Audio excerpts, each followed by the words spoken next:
Hello friends, welcome to yet another session on essay perspectives. The topic for today is the empires of future will be empires of ideas. As always friends, I have a personal request. Third edition of my book Ethics, Integrity and Aptitude has unfortunately been pirated. Pirated copies are of very low paper and print quality. I urge all of you to buy original. Original copies can be bought by scanning this QR code or by clicking the link here. As always, this essay also has to be first conceptualized as being made of various components and subcomponents.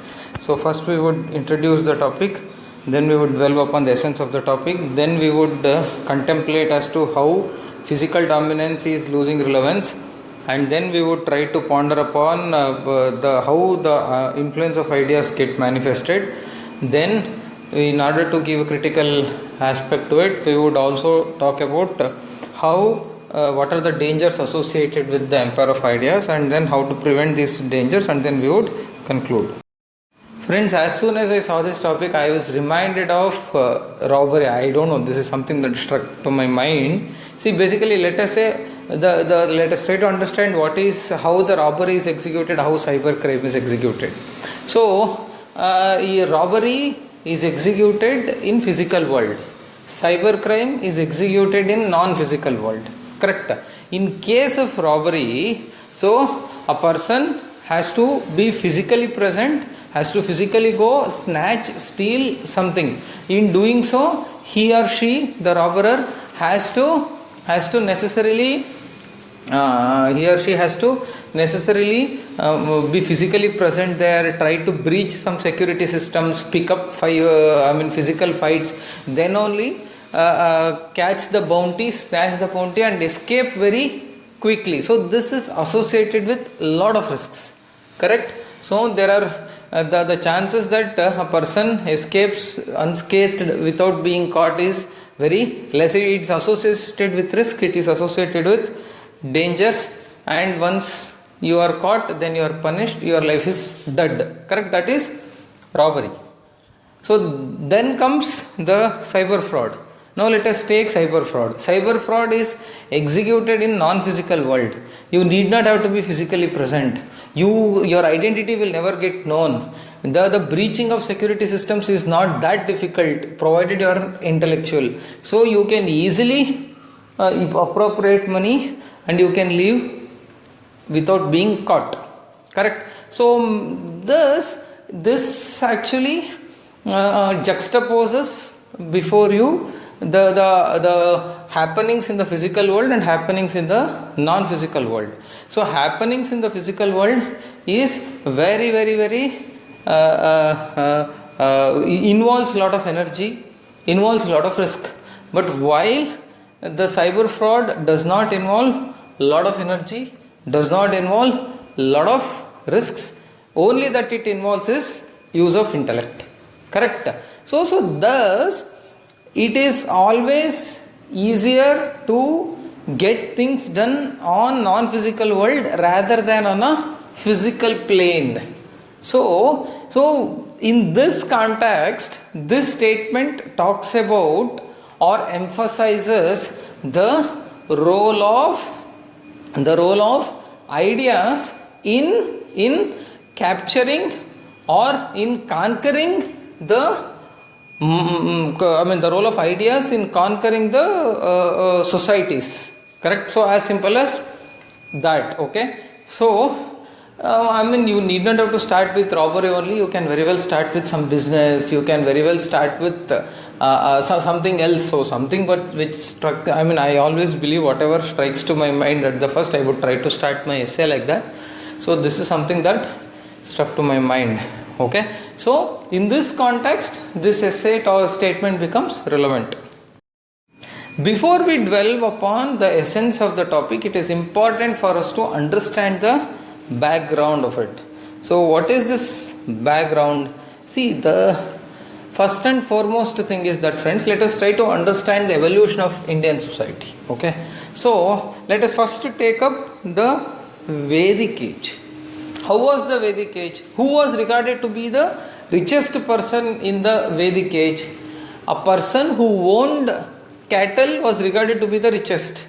We have read in history, ancient history, that number of cows held by a person is the determinant of a person's wealth or richness. Correct? So you want to be rich, you appropriate more cows. You want to influence others, you please have more cows. So that was how it was.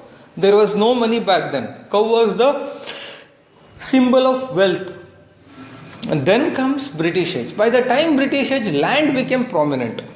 Whoever owned land was rich. So, because agriculture had taken precedence, so land was the bedrock, was the resource upon which more economic riches can be generated or churned out. So, thus land became important.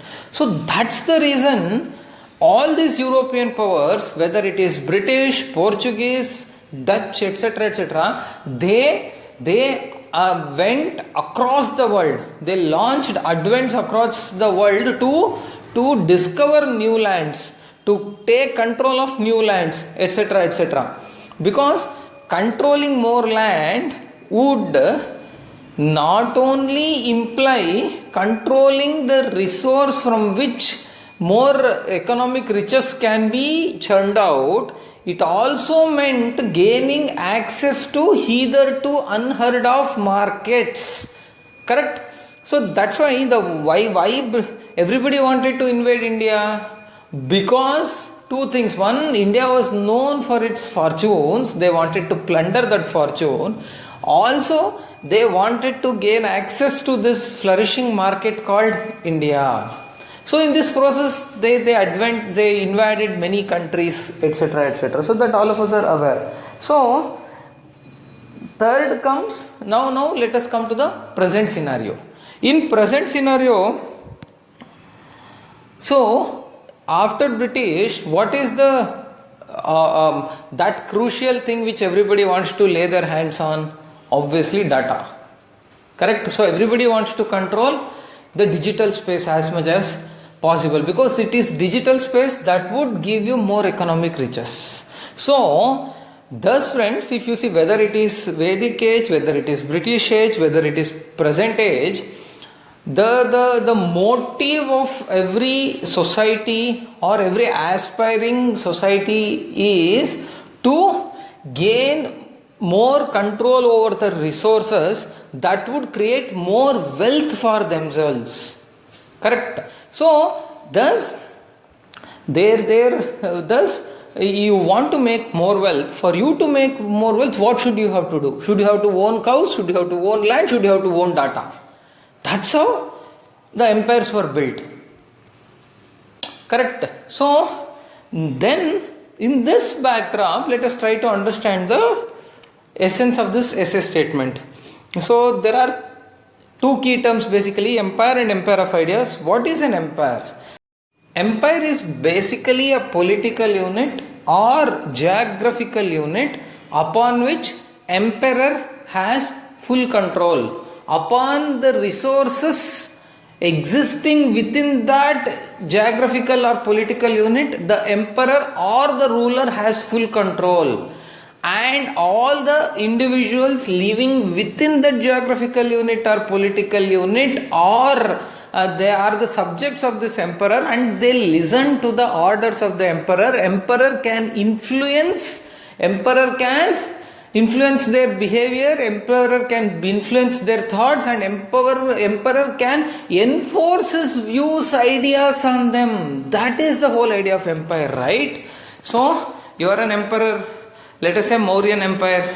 So you are Ashoka. So you have total control over all the individuals living in your society. So you can enforce your ideas, thoughts on them. You can make them work the way you want them. You can make them behave the way you want. So that is the concept of empire. So here you can make them listen to you, but how do you make them listen to you? Earlier days you can make others listen to you by show of brute force. Correct? You are the king. If they don't listen to you, you can punish them. You can subject them to physical physical troubles, physical abuse, whatever you may call so. Correct? So that's how those emperors were built. But though this usage of force was, the means to enlist the subordination of the subjects, though force was a means to make make the subordinates submit their free will and decide to act as per your orders. Correct? But it is only means. But what is the real essence behind it? The real essence is influence. You want to influence, basically. I am an emperor, I want to influence, I want to do whatever I want. That's it. But as time passed by, usage of mere force was not helpful. It was not at all helpful. People changed, their thoughts changed. So to take a detour, there were earlier days, people were influenced through superstitious powers. Somebody said that I am God man, I am ordained by the divine Almighty to ameliorate all your sins. And so people used to present like that, and people used to believe, and they used to listen to whatever such God men used to say. But no longer. So things changed. People evolved. Awareness crept in. Once awareness crept in, people started ignoring such things. So like that, actually, then people started using force. Then over a period of time, the resistance also started coming from the population. Correct? It's not easy to hold a certain section of population always by force, right? By mere physical force. After realizing the futility of the physical force, all these great powers gave independence, and they went back and they started coming up with other ideas of international organizations, international funding, international aid, etc., etc., etc. Now, though most of the developing countries are under the clutches of developed countries, but it is not through force, it is through mere institutions. These institutions are nothing but those ideas. So they wanted to give money, they wanted to manage governments, etc., etc., etc. Correct? So thus basically empire means influence. An emperor wants to influence the subjects within that empire. Then now what is the scenario? So, thus it is realized that physical domination is no longer useful, and now it is empire of ideas. You have to build your empire on the basis of ideas. You need not have to use physical force, but you have to have smart ideas. So, as I already told you, international organizations is a smart idea. See, all this World Bank, IMF, etc., etc. are funded by big powers, correct? Those big powers dole out, through this international organization. See, international organization is also a garb in a way. So, through that they dole out a lot of loans, interest-free loans, grants, etc., etc. to the developing countries. But while doing so, they would expect you to sign some contracts, open up your economy, liberalize your economy, etc., etc. Why? Because they want to send their economic enterprises to you. So by doing so, though they are not physically exercising power, yet they will have their role in key policy decisions. That's how that though their empires are getting strengthened. So that is empire of ideas. So basically empire of ideas is exercising influence over subjects through various ideas, through creative ideas, correct? So, if I bring together both the things, the statement merely says that if you want to control societies, you have to control it through ideas. You have to control it through intellect rather than control it through brute force or physical force. After realizing this after understanding the essence of the statement, it is important for us to understand why physical dominance is losing relevance. Why physical dominance is losing relevance? The first thing is, friends, it's very difficult to wage war these days, because every country, even if it is a Lilliput, even if it is a very weak country, also has some strength to fight back. See, gone are the days where you could just go with some firepower and the other countries used to use their machetes, swords, etc., and you can just win over them. No, now it's very difficult. Every country is definitely would put up some resistance. At least 90 to 95% of the countries would put up some resistance. And now, in this multipolar world, many other countries would try to support that weak country. Correct? See, now Russia, one of the superpowers, trying to subjugate Ukraine. It has been trying from 4-5 years. No, it has not been able to totally subjugate, right? You take any country, it is very difficult to directly go and hit that country. It's a lose-lose phenomena for both, for conqueror, also for the conquered. It's impossible, it's difficult. Point 1. Point 2, it's expensive. Yeah, because it's not easy to wage war, right? For you to wage war, you have to have a robust economy, robust military, robust equipment, robust force, etc. All these things needs money. It is very expensive, and it is an expenditure on non-remunerative item. You will not get any returns. It's a zero return, or sometimes you can even call it a negative return investment. Correct? So this physical domination will not help you. Even if you get access, you cannot rule the way British ruled India for 190 years. Correct? Or 200 years for that matter. It's not possible. It's not easy. That's why physical dominance is losing relevance. Second thing is international treaties. There are many international treaties today. Whether it is UN, whether it is some other, let us say, International Court of Justice, etc. There are many conventions, etc. So, and also there are many informal groupings amongst the countries, whether it is SCO, whether it is CARD, many.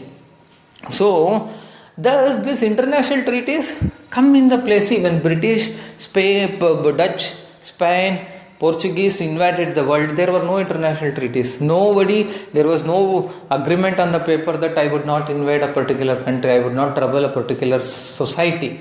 But now such things are in place, so it's not easy. If you do it, you are immediately violating it, violating the international standards, and you are attracting the wrath of many societies in the world. Third is raising public awareness. Public also are not as gullible, as naive, as innocent as they were. Now the public awareness is raised. If you are doing something to trouble them, they will definitely raise up in arms. And gone are those days where you could subdue them through some lathi charge, some tear gassing, etc. No, very difficult. So you cannot rule a country without obtaining the consent of those subjects today. So that's what the today's reality is. Last thing is globalization. See, what was the reason for European powers to invade the whole world?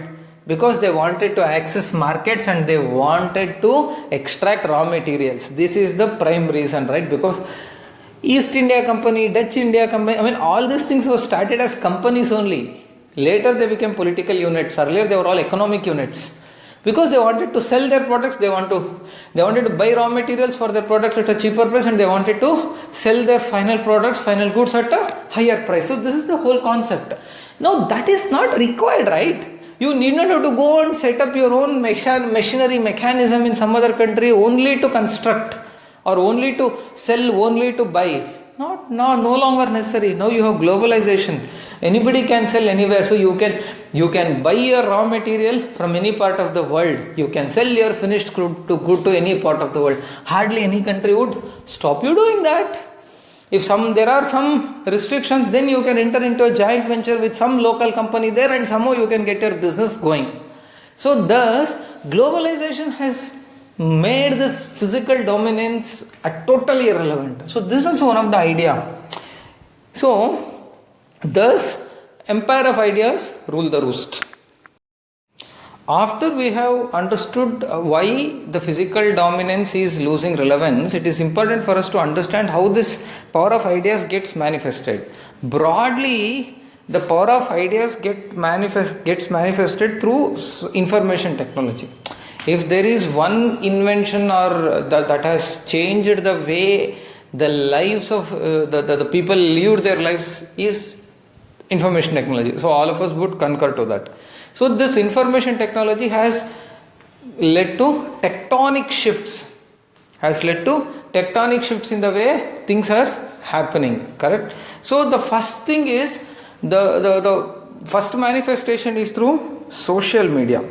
Now social media has blurred borders. Correct? Through social media, it is very easy to inject an idea into the minds of people, to inject a thought in the minds of people. Correct? So thus, by doing so, cultural influence is also, it is easy to culturally influence people. Correct?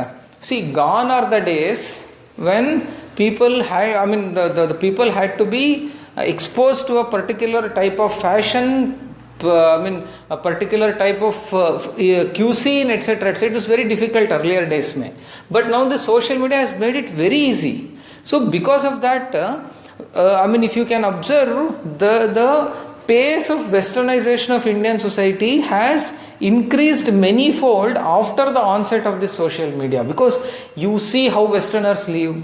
From that, some people would be friends with those Westerners in their social media accounts. So others become friends to them. They see. So slowly that sense of westernization is getting into Indian society very easy. So thus social media, it's very easy to culturally influence that. Correct? Second, same is the case with political influence. Today elections are mostly fought on social media platforms.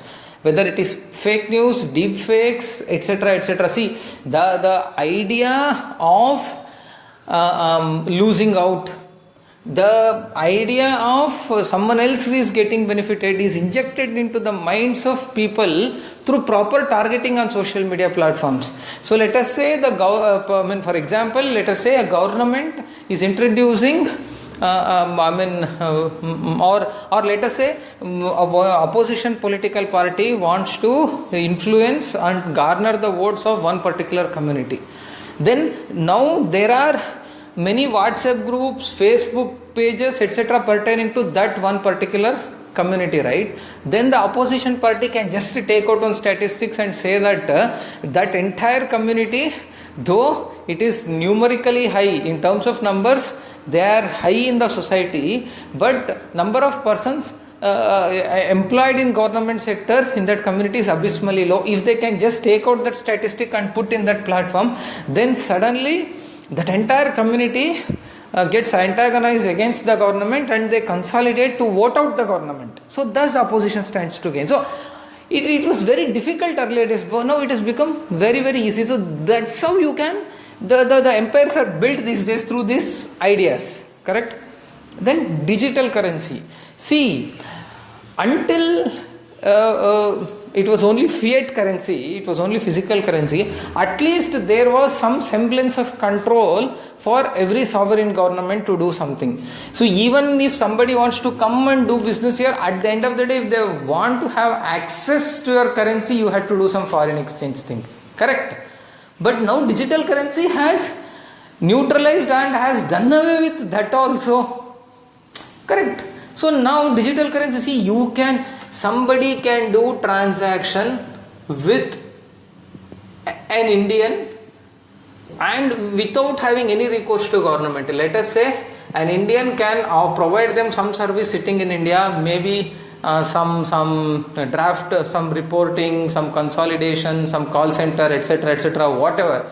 He can provide some services, and finally he can be paid in digital currency, be it Bitcoin or whatever. Thus government has no role. So thus it has become very easy to percolate societies, to get into the societies. So this is because of information technology. Then online businesses. See, earlier to do a business you have to physically set up a store, brick and mortar store. That brick and mortar store, for setting it up you needed land. For buying land you should be a local subject, you have to get it registration, blah blah blah, lot of issues were there. Now everything is online business here. You can sit in India and you can do some product and you can start selling to US. You can just ship it out, ship the product by placing your product on online platform. If somebody wants to do that, so you can just send it across if they are ready to pay. Simple. Thus it is very easy to get into hitherto unheard of markets without using any physical power or dominance, whatever. Same is the case with online jobs. See, one, you need you need access to the market. Second, you need access to talent pool, and talent pool with who is ready to work for cheaper labor charges. Now it's very easy, online jobs. At least earlier days you had to take people physically to other countries to make them work for you, or to convince them, give them perks, etc. Only 50% used to turn out, because it was very difficult for people to totally go out of to get disconnected from their roots and then go and get settled somewhere else. But now it's online jobs, very easy. Many people, you can sit at a remote corner in the village and then yet you can do $1 million business. So you can work for some company. That is the whole concept of work from home. Data driven decision making. See, earlier what used to happen, all the decisions used to be taken and tested on the ground. So it was tried and tested method. You test works or not, so something like that. But no longer so. Now it is all data driven decision making. So everything, you can see why data driven decision making is possible, because of expansion of digital touch points. So everybody has a cell phone. So everybody makes calls, everybody does searches, everybody watches videos, etc. So it is easy for you to profile every individual. So it becomes extremely easy for any individual to gather the data and then drive his decisions based on such data. Then data driven targeting. So see, rather than earlier you had to every product for advertising you had to do for everybody at a whole. So you have to put up hoarding, you have to spend more money so that it would grab more attention. But now you can target only those people who are willing. So your social media searches would throw up whether you are interested in fashion or whether you are interested in reading books. So thus, if you are interested in reading books, then all such advertisements pop up on your social media screens. If you are interested in fashions, all such advertisements would pop up. So it's all targeting, correct? So thus, this power of ideas is mostly manifested through information technology, but not restricted to information technology, correct? Because that is one platform, that's one technology, but the ideas are huge, correct? So another idea is gig economy. Gig economy is same Uberization and even urban clap, etc. See that idea, whoever came up with this idea of Uber, see, they don't own single car, yet they run the world's largest taxi company. It's surprising, right? Is it not power of ideas? See, Uber is in US. They created some social media or some digital platform. The cab drivers, they just gave one platform. Cab drivers logged into it, and the persons wanting ride also logged into it. Finally, this platform did the clean job of matching the requirements, matching the needs and resources. As simple as that. So that's gig economy now. So same is the case with urban clap these days. plumbers, electricians, carpenters, etc. in urban areas, they register on that. So you can just log in and whoever is nearby would come and offer you service, and you can pay them and close the issue. So that is this freelancing job and all is a great boon these days. Correct?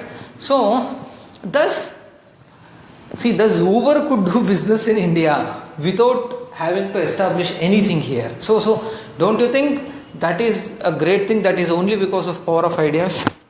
Same thing, international funding and organization, that I have already told you, at the cost of reputation. So now international organizations are in place, international funds are in place, they give you money, but while giving money, they will give you conditional grants. So you need money, so you have to bow down to their conditions, and thus you slowly lose control. So thus friends, it is a reality that the ideas are ruling the roost. Then what are the dangers? Okay, see, everything is looking nice, why should we care, right? So let the situation run the way it is running, right? But why are we concerned? The reason being, there are many dangers associated with the empire of ideas. First is exploitation of gullible by intellectual. See, what is an utopian society? What is an ideal society?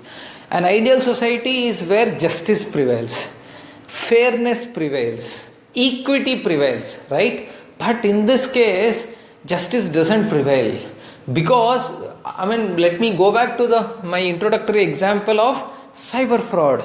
Cyber fraud is the best example where gullible individuals are taken for ride. See, we have seen so many innocent individuals are robbed of their money by scamsters. Correct? They don't know anything. Papa, some village guy, some village, elderly lady. So their money is just robbed out. So it is basically exploitation of a knave and gullible individual by an intellectual individual. So it's not fair. So thus it's not acceptable. Then rich poor divide. See, this power of ideas run on capitalistic principles, like perform or perish kind of things. See, only those individuals who are endowed with intellect, those who are endowed with entrepreneurial spirit, those who are endowed with risk-taking ability would survive, others would perish. So thus, this would increase rich-poor divide. See, let us take the simple example of this Big Basket, Zepto, all these grocery shops, Big Bazaar, whatever. This online, Zomato, Swiggy, everything, whatever you may call. At least, okay, Zomato, Swiggy aside, at least let's talk about this Big Basket, Zepto, etc., etc. See, earlier there used to be small shops, right? Many people used to have small shops, Kirana stores, whatever you may call. Those shops, their livelihoods are very badly hit after the advent of all this Big Basket, all this social media, all this online platforms. So thus it is leading to rich-poor divide. So rich is getting richer, poor is getting poorer. Then loss of sovereign power. Finally, if somebody in US is doing business with somebody in India through digital currency, through online means, without having any recourse to, without taking any permission from Indian government, then is it right? It's totally loss of sovereign power, which is detrimental to the interest of the country in the long run. Then exclusive growth. I told you, the another aspect of rich-poor divide is exclusive growth. See, we want to create inclusive growth. Even the poor,